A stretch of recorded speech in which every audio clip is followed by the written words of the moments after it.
Oke, nih. Oke, siap. Bismillahirrahmanirrahim. Assalamualaikum warahmatullahi wabarakatuh. Waalaikumsalam warahmatullahi wabarakatuh, Bang Faiz.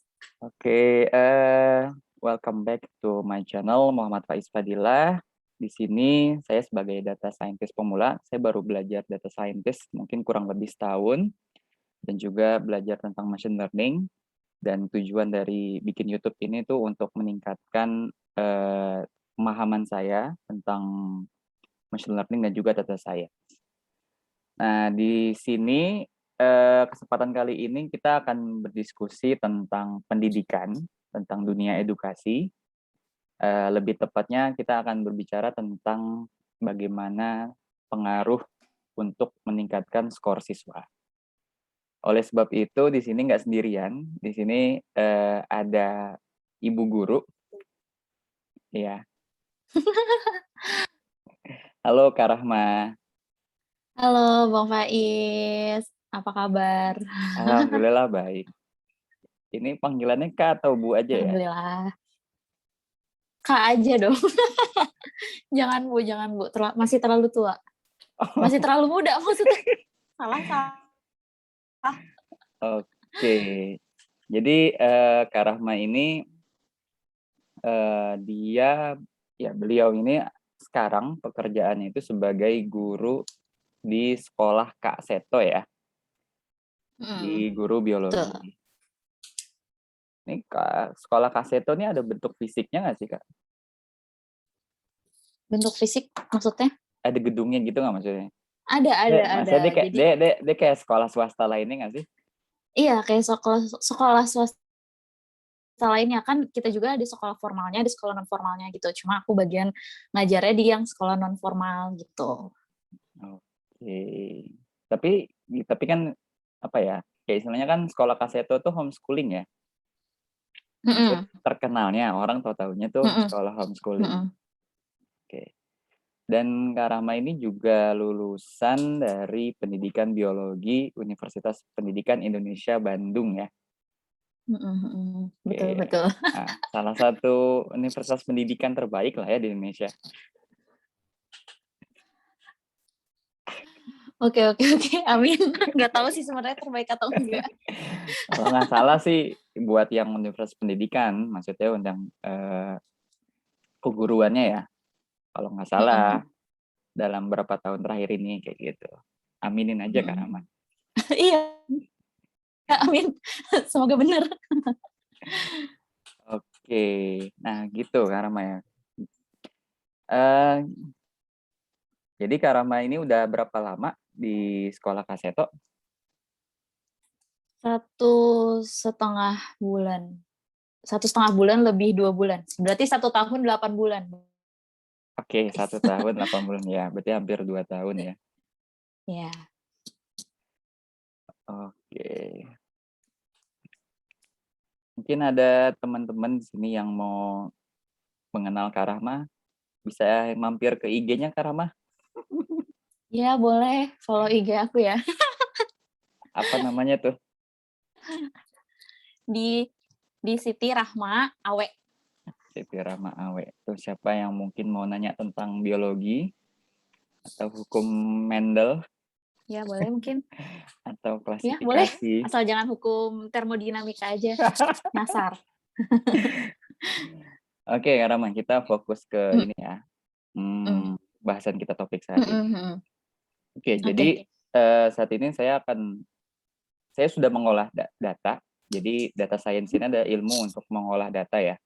Mengolah data dan juga machine learning itu adalah suatu alat atau mesin yang dia bisa belajar dari data-data yang kita masukkan dan akhirnya membuat sesuatu kayak gitu. Nah, di sini kita akan membuat machine learning itu khususnya tuh di supervised learning karena kita akan memprediksi skor dari siswa gitu. Jadi di sini lebih tepatnya karena mungkin Kak Rahma di sini adalah seorang guru, kita bisa banyak ngobrol nih tentang sebenarnya dunia pendidikan atau edukasi itu ya kan, karena edukasi kan outputnya kan kalau buat ujian kan skor ya. Betul. betul kan? Skor-skor siswa kan? Betul, betul, skor-skor. Oke, coba Kak Rama mungkin tahu nggak sih, atau mungkin biar tahu nih, sebenarnya kenapa sih kalau itu kita perlu pakai skor kalau untuk menilai sesuatu untuk di edukasi ya, di dunia pendidikan kayak gitu, Mhm. kenapa? Kalau menurut aku karena mungkin lebih terukur dengan mudah kali ya, karena kalau ada angka kita jadi bisa tahu nih siswanya bener-bener ngikutin pelajaran dengan baik atau enggak nih selama kita pelajari di kelas gitu ya. Jadi kalau misalkan dengan angka tuh jadi terlihat jelas gitu kalau menurut aku Bang Faiz. Padahal menurut aku juga bisa ya mungkin dari hasil dari karakter siswanya, sikap dari siswanya gitu kan. Tapi ya namanya mungkin kayak karena di negara kita juga ya, semua itu dinilai dengan angka gitu. Jadi kayaknya salah satunya itu sih, biar Oke, lebih mudah terukur aja gitu. jadi standar ya, standar terus Mhm, juga untuk mempermudah penilaian ya. Jadi dengan mhm, mhm, angka kan kita bisa tahu bahwa ini siswa itu mhm, memahami atau bisa ya istilahnya, mengerti nggak sih dari mhm, betul, pembelajaran yang sudah diajarkan ya. mhm, mhm. Oke, menarik menarik menarik nih. Tapi kalau di sekolah itu ada atau mungkin kan Karama nih jurusannya keguruan ya. Kalau untuk, Hmm. faktor-faktor apa aja sih kalau istilahnya yang dia mempengaruhi dari penilaian skor siswa tersebut tuh gimana? Faktor-faktor di sini tuh maksudnya mempengaruhi nilai siswa dalam kan Oh ya, misalnya dalam maksudnya kalau di sekolah pembelajaran itu dulu ada ya, penilaian heeh heeh, misalnya dalam pembelajaran misalkan dulu deh, mhm, heeh, oke oke, yang umum dulu ya, pembelajaran dulu. mhm, mhm. Oke, kan kalau misalkan di sekolah aku sendiri ya, ketika kita belajar di kelas itu guru tuh harus punya 3 penilaian nih Bang Faiz, Hmm, yaitu penilaian pengetahuan atau kognitif, terus sikapnya, dan keterampilan, gitu. Jadi ketiga ini harus dinilai dalam suatu, kegiatan belajar mengajar, gitu. Jadi, nggak cuma nilai apa tadi, kognitif aja ya, misalkan kita, di akhir pembelajaran ngasih post-test gitu kan, atau ngasih kuis gitu. Tapi kita juga ngenilai nih keterampilannya di sana gitu kan. Nah, nilai keterampilan ini tuh, apa namanya, bisa dilihat ya mungkin dari keaktifan siswa, dari apakah dia mengerjakan tugas dengan baik atau enggak nih gitu kan, ataukah dia mendengarkan gurunya atau enggak. Terus kalau misalkan sikap, ya kalau di sekolah aku sendiri ada 7 nilai sikap sih yang harus kita nilai ya. Itu kedisiplinan, tanggung jawab, terus percaya diri, terus ada toleransi, sosialisasi, terus bertanggung jawab, sama ada, kerja sama gitu. Jadi 7 nilai sikap ini, dinilai di setiap pembelajaran gitu. Jadi ada 3 nilai tadi, sikap, kognitif, sama keterampilan gitu, Bang Faiz. oke menarik. Berarti sebenarnya banyak Mhm, banyak juga ya faktor-faktornya ya? mhm, betul. Jadi nggak cuma dilihat dari nilai pengetahuannya siswa aja, tapi misalkan kayak siswanya telat kan itu juga jadi penilaian buat gurunya gitu. Oke oke.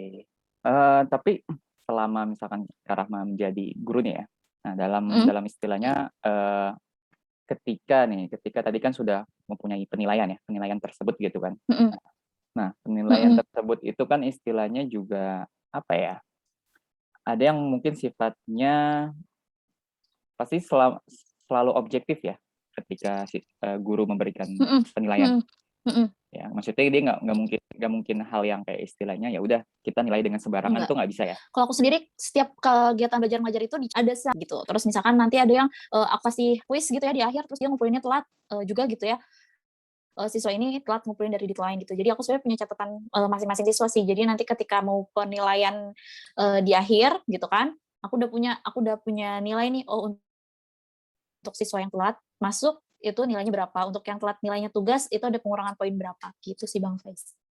Oke, menarik juga ya. Berarti memang, Mhm, hmm, tapi berarti istilahnya di sini banyak faktor ya. Jadi mhm, tidak hanya kayak kayak dia bisa mengerjakan soal, terus kayak mhm, betul. heeh, tapi juga banyak hal kayak gitu. Oke, tapi di sini jadi begini Kak Rama. Di sini saya dari data ya, ini saya dapat dari kaggle.com. Jadi di situ banyak sekali data-data yang ter-record gitu kan. Nah, jadi pertama di sini seperti biasa saya mengimport library yang saya butuhkan, lalu saya mengimport datanya. Nah, di sini terlihat ya, di sini ada yang kayak istilahnya sekolahnya. Ini nama sekolah ya, nama sekolah. Ini dari datanya dari luar negeri. Terus juga school-nya ini ya di sini terlihat ada sekolahnya apakah di urban atau di desa gitu. Terus tipe sekolahnya apakah dia swasta atau negeri gitu kan. Terus juga ini ada kelas ruang kelasnya, terus ada metode pengajarannya, jumlah siswanya, terus gendernya, sama di sini ada lunch di sini kalau nggak salah dia apakah mendapatkan makan siang atau dia mungkin bawa sendiri atau mungkin jajan di luar gitu ya. Nah, terus di sini ada nilai akhirnya ya. Jadi pretest sama juga post-test. Nah, di sini mungkin saya jelaskan sedikit ya. Di sini saya akan memakai teknik machine learning namanya regression.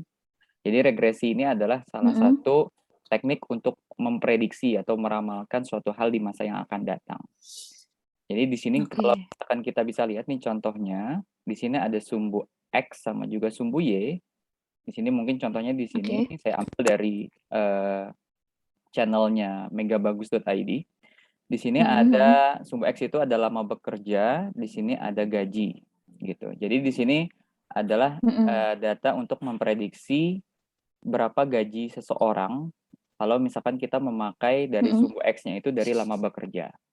Kayak gitu. Nah, di sini kita bisa melihat nanti memprediksi.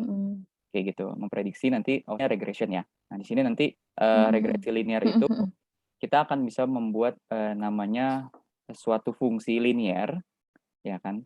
Nah, jadi kalau misalkan mungkin di matematika itu ada namanya fungsi linear itu ada nanti nilai gradiennya, terus ada juga variabelnya, terus juga ada nilai konstantanya. Nah, contohnya kayak gitu.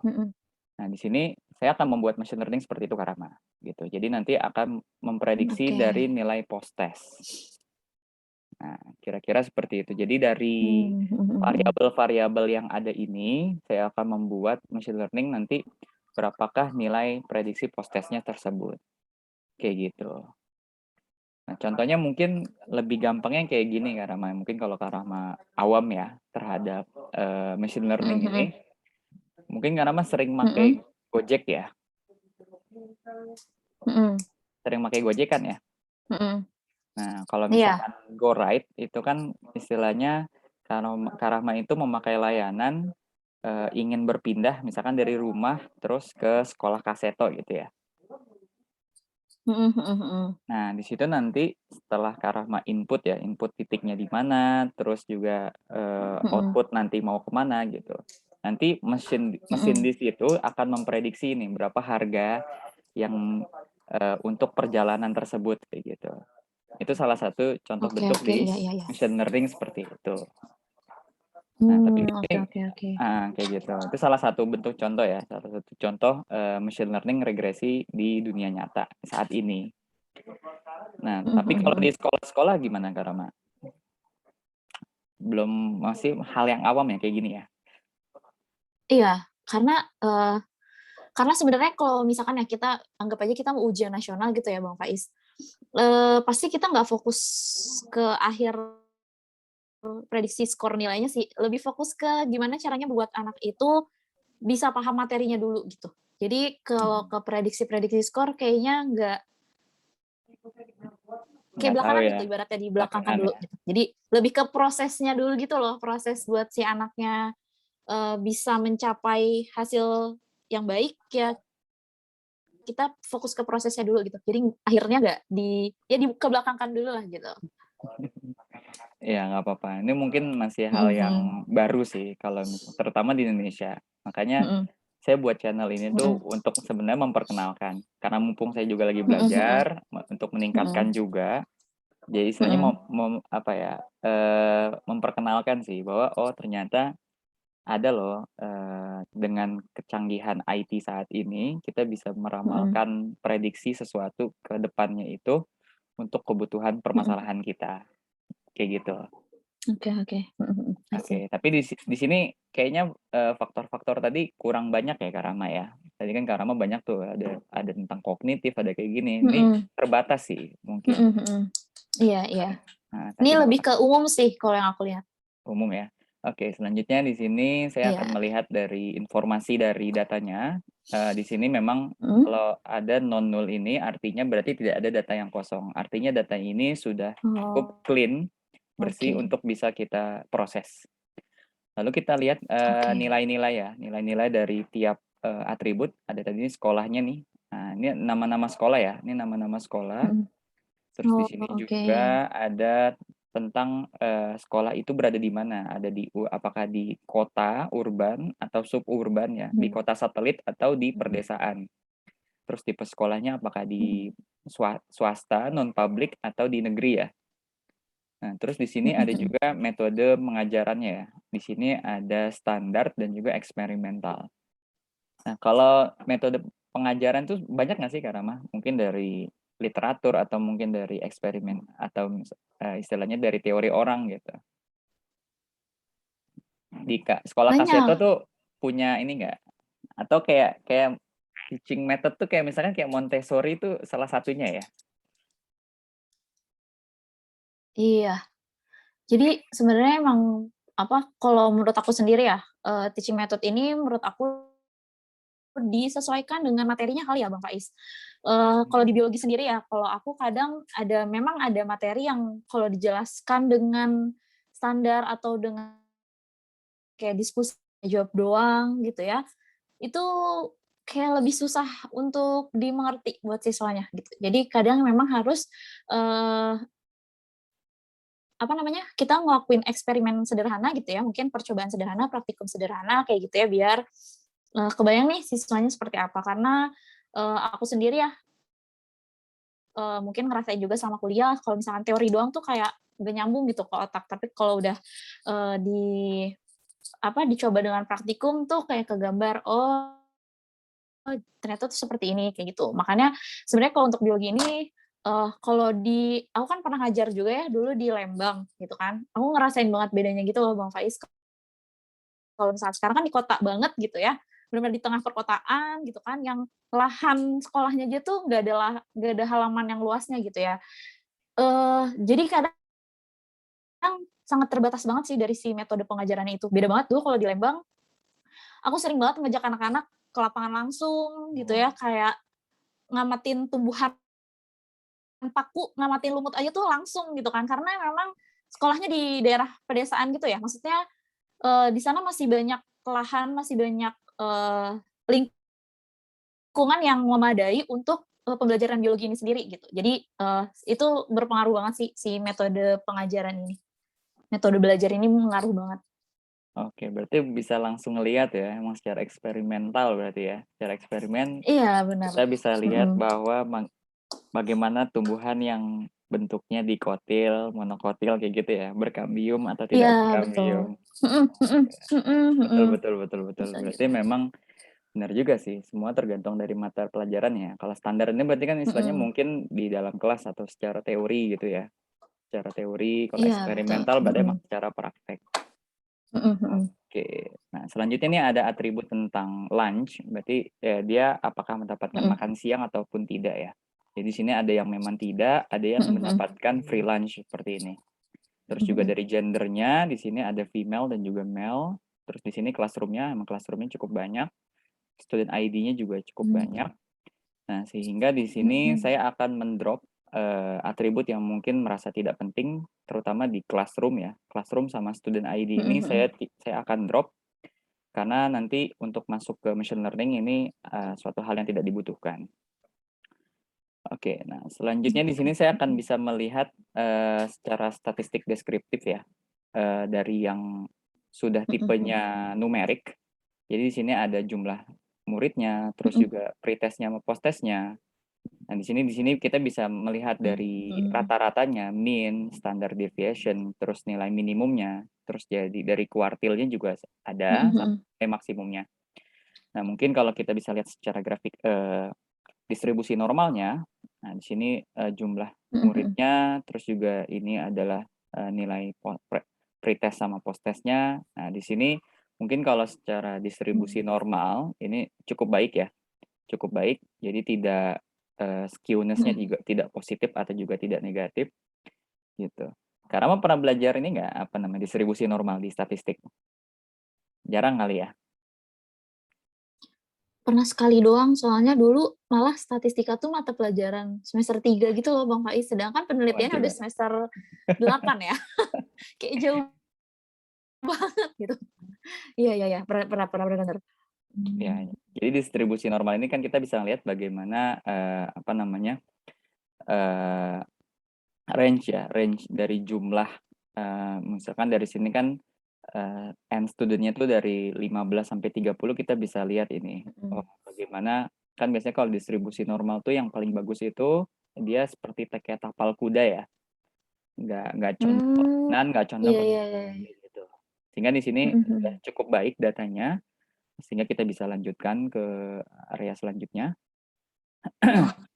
Nah, selanjutnya di sini saya akan melihat objek ya. Objek di sini berarti kan dia bernilai apa ya? Punya nilai tidak numerik ataupun tidak float gitu. Bukan angka desimal ataupun bukan angka integer. Nah, di sini ada yang mempunyai dua variabel nilai, itu ada di school type, teaching method, gender, sama lunch. Nah, sehingga saya akan mengubah menjadi biner, angka biner. Jadi dari 0 sampai 1, di sini saya akan menggunakan dengan fungsi replace saja. Jadi dari non-public, public, saya akan mengubah menjadi 0 sampai 1. Standar eksperimental juga mengubah dari 01. Male female kita ubah jadi 0 sampai 1. Terus yang lunch juga yang free lunch sama yang tidak jadi ubah jadi 01. Nah, sehingga nanti akan menjadi seperti ini. Nah, di sini memang kenapa diubah jadi biner, karena namanya machine learning itu dia tidak kurang bisa untuk mempresentasikan hasil dari atau membaca dari kata-kata kayak gitu. Jadi dia harus dibuat dengan angka gitu. Oke, selanjutnya saya akan memakai label label encoding untuk di school setting, karena kan tadi di sini school setting ada 3 nilai ya. Nah, jadi nanti di sini ada yang urban itu nanti kita ubah menjadi 2, kayak gitu ya. Contohnya di urban 2, nanti suburban jadi angka berapa, terus juga yang di rural menjadi berapa. Oh iya iya. Nah, sehingga akan bentuk seperti ini. Nah, selanjutnya saya akan mencari tentang korelasi ya, korelasi dari antar datanya, tapi di sini kan kita fokusnya di post-test. Nah, jadi korelasi ini adalah ada namanya korelasi positif, ada namanya korelasi negatif. Jadi mungkin lebih tepatnya gini, kalau korelasi positif itu kalau dalam matematika itu dia berbanding lurus ya. Jadi satu nilai dia naik, maka satu nilai yang lain juga akan naik kayak gitu. Tapi kalau yang berkorelasi negatif nanti dia satu naik dan satu lagi turun kayak gitu. Nah, di sini kalau kita bisa lihat ada yang positif ini di pretest di 0,95 ya, karena tentunya memang pretest sama posttest kan dia pasti saling berkesinambungan. Terus di sini juga ada teaching method gitu. Oh, ternyata metode pengajaran itu berkorelasi positif gitu ya. Jadi ini pengaruh juga nih, kelihatan kalau dari sini pengaruh juga. Terus di sini juga ada berapa banyak hal yang negatif ya. Dari mungkin gender, terus tempat di mana dia sekolahnya, tipe sekolahnya, jumlah siswanya, sampai bagaimana pengaturan makan siangnya. Nah, tapi kalau di faktor-faktor yang kayak gini ada nggak sih Kak Rama? Maksudnya bisa dilihat nggak sih kayak istilahnya, misalnya mungkin kayak end student ya, jumlah siswa ya. Oh, ternyata dia berkorelasinya negatif gitu. Mungkin kayak istilahnya, oh termakin banyak siswa, akhirnya ternyata istilahnya dia berkorelasi negatif terhadap nanti skor siswa gitu. Atau emang ada yang kayak gitu nggak? Mungkin sepengetahuan Kak Rahma atau sepengalaman Kak Rahma? Kalau yang aku lihat ya kan kalau aku kan maksudnya aku punya 2 pengalaman ya, dulu ngajar di sekolah negeri di Lembang itu, satu kelas itu kan 46 kalau Iya nggak emang salah. Ya sekolah 46 deh kalau nggak salah ya. sekolah negeri emang Luar banyak biasa. ya. Iya, heeh. Terus sekarang di sekolah KCT ini satu kelas cuma sekitar 8 sampai 10 orang ya, jadi beda banget kan.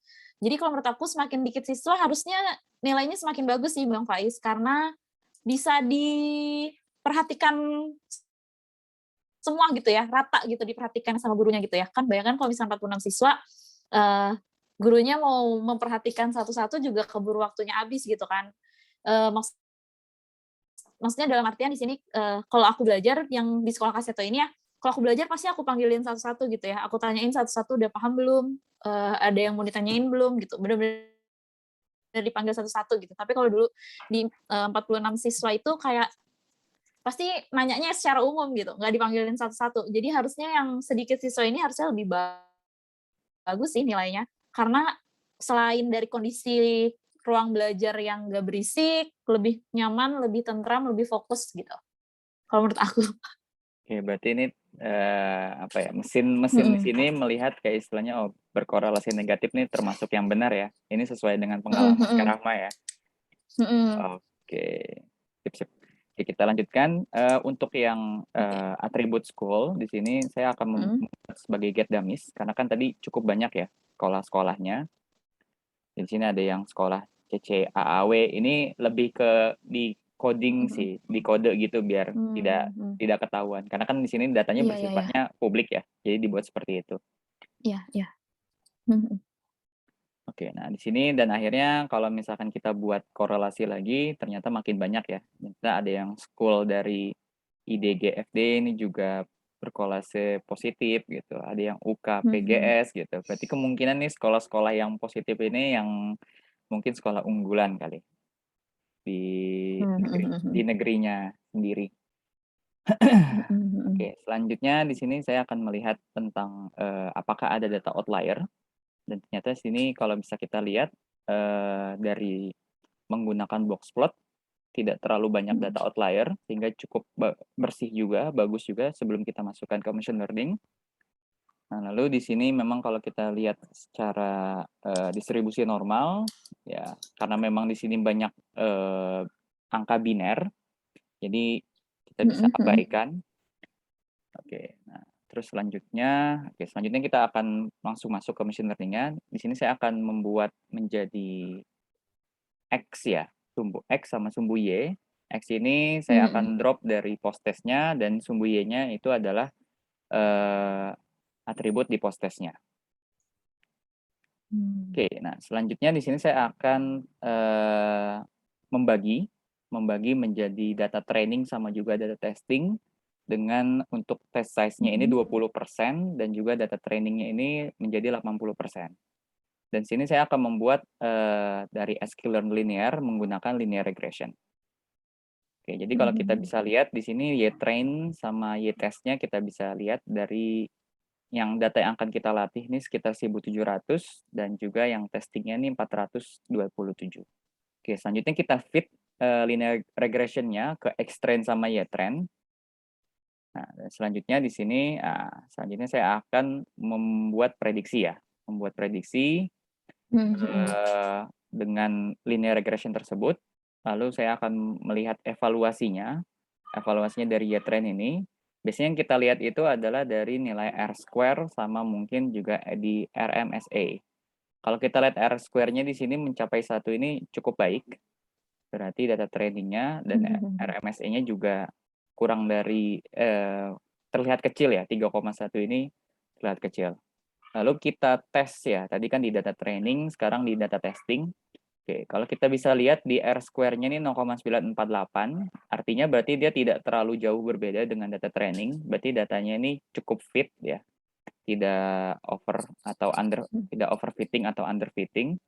Dan Mhm. di sini kita bisa lihat, dari fitur important. Jadi fitur-fitur apa saja sih yang mempengaruhi gitu. Oh ternyata yang paling tertinggi itu ada di metode pengajaran dengan sekitar skor 5,935 kayak gitu. Dan selanjutnya di sini ya fitur-fitur sekolah, terus pretest, tapi di sini kalau kita bisa lihat yang paling tertinggi adalah metode pengajaran. Jadi metode pengajaran tuh penting banget ya Kak Rama ya ternyata ya. Iya, benar benar benar. Makanya kalau guru mau ngajar juga kan harus bikin RPP dulu ya Bang Faiz. Jadi harus kegambar dulu nih kita mau ngapain gitu kan. Jadi Ya, nggak main masuk kelas. ya dari Oke oke oke. ya RPP itu berarti dari hulu sampai hilir ya. Dari dari awal semester sampai Dari akhir semester awal. itu harus pengajarannya seperti apa dan bagaimana ya. Kalau itu silabus sih namanya Bang Faiz. Oh Kalau ya RPP silabus. setiap pertemuan. Oh setiap pertemuan. Oke oke. Jadi ibaratnya RPP itu lebih detail daripada silabus. Oke. Nah selanjutnya di sini saya akan mencoba membandingkan hasil dari post testnya, nilai realnya sama nilai prediksinya. Di sini memang kalau kita bisa lihat mungkin contoh dari nomor 0 ya. Ini secara real dia nilainya 40 tapi kita diprediksikan secara mesin itu 66,66. Ya di sini memang terlihat ternyata cukup ada perbedaan dan tapi kalau kita bisa lihat secara grafik ya. Oke, pertama ini kita cek auto korelasi dulu dengan Durbin-Watson. Di sini saya lihat ternyata asumsinya cukup bagus, satisfied. Terus juga dengan multikoliniaritasnya, dengan fifth factornya, di sini untuk fiturnya tidak ada yang lebih dari 10, ini juga cukup bagus. Terus untuk cek normalitasnya, di sini kita bisa lihat dari residualsnya, dan di sini kalau dari hasilnya itu dia normally distributed. Ya, kalau kita bisa lihat bahwa distribusi normal dari residual antara post test sama yang real sama yang prediction-nya dia cukup bagus. Jadi asumsinya cukup menjanjikan. Nah, mungkin kalau kita bisa lihat ini dari gambarannya ya, gambaran dari yang post test ini yang angka real itu yang warna biru dan prediction-nya ini angka oranye. Ya, di sini memang kalau kita bisa lihat persinggungannya masih tidak terlalu bagus, artinya dengan model linear regression ini masih belum terlalu cukup untuk memprediksi. Nah, ini kalau secara besarnya ya. Secara besarnya kalau kita bisa lihat memang ada yang biru ini kalau paling bagus kan harusnya berarti tertutup semua ya, tapi ternyata ada yang tidak tertutup. Kayak gitu. Nah, kalau kita bisa lihat secara grafiknya ya, dari aktual sama nilai prediksinya ini juga sudah secara garis lurus. Memang kalau di linear regression ini secara R-square-nya tadi cukup bagus. Oke, selanjutnya dengan model random forest regression. Oke, kita ini langsung saja kita lihat di ya trennya R-square-nya 0,98, RMSE-nya 1,7, berarti ini lebih baik daripada yang sebelumnya. Terus juga kalau kita lihat di X-test-nya, di data testing-nya, ini R-square-nya ini 0,945 dan RMSE-nya 3,25. Oke, di sini ada perbedaan cukup, berarti tapi tidak terlalu jauh, berarti datanya masih cukup bagus. Oke, terus kalau kita bisa lihat ini secara autokorelasi juga aman, secara normalitas juga aman. Oke, tapi di sini secara fitur importance-nya agak berbeda nih. Ternyata di sini dia nilai pretest itu sangat skornya juga mempengaruhi gitu. Tapi di sini di yang keduanya itu teaching method ya. Teaching method-nya juga mempengaruhi sekitar 0,035. Terus jumlah student-nya, gender-nya sama lunch-nya. Kayak gitu. Nah, ini kalau kita bisa lihat secara grafiknya di sini agak mirip ya, karena memang tadi R-square-nya itu tidak terlalu jauh berbeda. Di sini kalau secara keseluruhan, di sini kalau kita bisa lihat memang hampir mirip ya, hampir sama. Dan kalau kita lihat di sini juga secara aktual sama prediction-nya ini juga mulai kalau tadi kan agak menyebar ya, kalau di sini agak ini juga cukup bagus. Oke, selanjutnya secara XGBoost. Oke, secara XGBoost R-square-nya juga sama seperti kayak random forest. Untuk di data trainingnya 0,98, RMSE-nya 1,89. Tapi kalau untuk di data testingnya 0,94, oke berarti memang angkanya cukup sama sih. antara tadi di linear regression, random forest, sama XGBoost regression.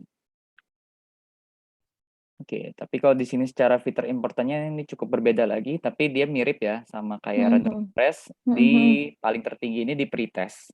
Gitu. Jadi pretest ini paling tertinggi untuk skor yang apa namanya fitur paling pentingnya gitu, fitur paling pentingnya.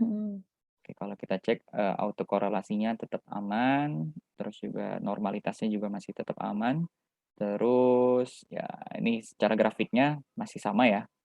Ya, nggak terlalu jauh berbeda. Ini secara keseluruhannya juga sama. Oke, nah kesimpulannya kalau kita bisa lihat dari bandingkan R-square-nya untuk yang data testingnya ini nggak terlalu jauh berbeda antara linear regression, XGBoost, sama random forest. Tapi di sini kalau yang paling kita lihat tertinggi di linear regression ya.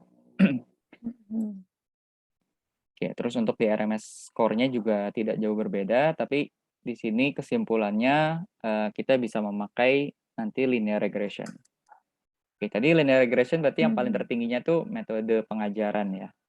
Kayak gitu. Jadi bahwa metode pengajaran ini juga cukup penting.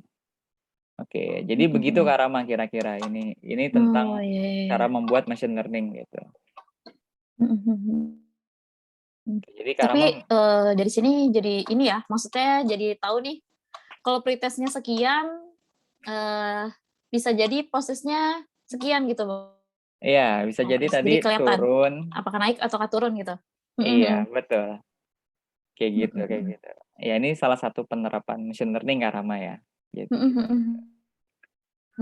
Karena kan seperti kita tahu ya kondisinya apalagi di pandemi kayak gini sebenarnya banyak nggak sih yang bisa diteliti Kak Rama di dunia pendidikan? Apalagi misalkan kayak pengaruh Bisa, karena tentang iya, online. iya, pasti. Pasti itu kayak ngaruh banget sih Bang Faiz. Ngaruh banget ya dari yang namanya belajar, kan mana pernah ya kita kepikiran bakal belajar secara online gitu kan, terus tiba-tiba harus dipaksa gitu ya, istilahnya benar-benar harus dipaksa belajar online, itu pasti harusnya ada perubahan sih, harusnya ada yang berpengaruh gitu. Oke, menarik. Oke, tapi di sini Kak Rama tahu nggak kan banyak ya sekarang startup itu yang mulai di dunia edukasi tapi di sekolah gitu. Yang saya tahu itu ada namanya Gredu. Nah, jadi dia membuat kayak istilahnya mendigitalisasi sekolah. Jadi kayak istilahnya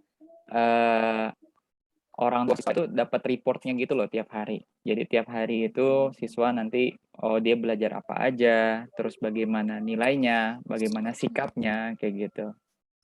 Tapi penting nggak sih Kak Rama istilahnya dunia pendidikan kayak gini tuh perlu ditingkatkan gitu. Ini kan dengan bantuan teknologi ya, teknologi digital. Kayak Sangat gitu. membantu, kalau menurut aku sangat membantu sih. Karena dalam pengolahan nilai itu kalau manual kan kayaknya udah di zaman sekarang gitu ya, manual gitu kayak, hah? Gitu kan. Maksudnya data yang kita intinya data yang kita masukkan itu kan tadi ya nggak dikit ya Bang Faiz, nggak hanya dalam bentuk penilaian pengetahuan atau kognitif aja kan, maksudnya tadi ada penilaian sikap, penilaian keterampilan gitu kan, itu pun di setiap kegiatan belajar mengajar kan. Kalau bayangkan kalau 1 semester aja kan udah banyak banget tuh kegiatan belajar mengajar. Jadi sangat terbantu banget kalau misalkan dengan teknologi-teknologi seperti itu sih. Oke. Karena setahu saya makin banyak sih startup seperti yang kayak gitu ya. Selain yang istilahnya yang paling terkenal kan Ruang Guru nih. Walaupun dia tidak mereformasi sekolah sebenarnya. Dia lebih menyentuhnya itu kan ke siswa ya, ke orang yang mau belajar gitu kan. Ke pembelajar nggak cuma siswa sekolah tapi siswa yang lainnya banyak hal juga kayak gitu. Benar-benar. Oke. Tapi di sini Next lah Bang berarti Faiz apa bikin tuh? startup. Bang Faiz ditunggu. Aduh, amin. Masih belajar aja Kak Rama. Amin. Nah, Amin. masih belajar aja. Karena kan saya mau kayak 6 dosen dulu. Oh iya benar. Dari pelan-pelan ya. Pelan-pelan. Oke. Oke teman-teman mungkin, begitu saja penjelasan kita hari ini. Kak Rama mungkin ada tambahan nggak nih? Kayak istilahnya tentang, oh ya memang penting banget nih gitu dengan perkembangan zaman seperti ini, oh penting juga nih, hal-hal kayak gini ya. Misalkan kayak, kan banyak yang dunia disrupsi kayak Gojek dan akhirnya mulai membantu masyarakat gitu. Nah, untuk di dunia edukasi kan edukasi Mhm itu mhm. udah sangat lama ya, dari bahkan ribuan tahun lamanya tuh, istilahnya apakah dunia edukasi akan selalu begini-begini aja gitu. Harusnya berkembang, harusnya mengikuti perkembangan teknologi juga sih Bang Faiz. Nah, itulah makanya dibutuhkan orang-orang seperti Bang Faiz ya. Jadi untuk mengembangkan hal-hal seperti ini di dunia pendidikan gitu. Mungkin ya kalau menurut aku kadang orang di luar sana mungkin berpikirannya kayak, mmm, "Ah, kayaknya di dunia pendidikan masih ini kali ya, maksudnya masih jarang diminati orang," gitu ya. Paham nggak sih maksudnya Bang Faiz? Jadi mungkin hal seperti ini, masih jarang gitu di Indonesia sendiri gitu. Makanya mungkin Bang Faiz ya yang mau menggerakkan, teknologi-teknologi seperti ini di dunia pendidikan kan Masya Allah banget ya, maksudnya kan kalau di ruang guru tadi bener ya, itu lebih ke siswanya banget kan, maksudnya nggak ke sekolah-sekolah gitu. Nah, yuk Bang Faiz yang bikin lah buat yang ke sekolah-sekolah, ditunggu. Oke, ini jadi promosi ya. Oke. Oke, terima kasih Kak Rahma sudah mau join collab di channel ini. Oke, Mhm. terima kasih untuk teman-teman semua yang sudah menonton. Silakan juga untuk komen ataupun subscribe juga untuk channel ini, karena memang saya masih sebagai data scientist pemula, masih terus belajar dan terutama ya, karena memang dengan perkembangan teknologi digital seperti saat ini, itu bisa membantu ya, membantu kehidupan kita sehari-hari. Oke, terima kasih semuanya. Lebih kurangnya mohon maaf. Wassalamualaikum warahmatullahi wabarakatuh. Waalaikumsalam warahmatullahi wabarakatuh. Terima kasih.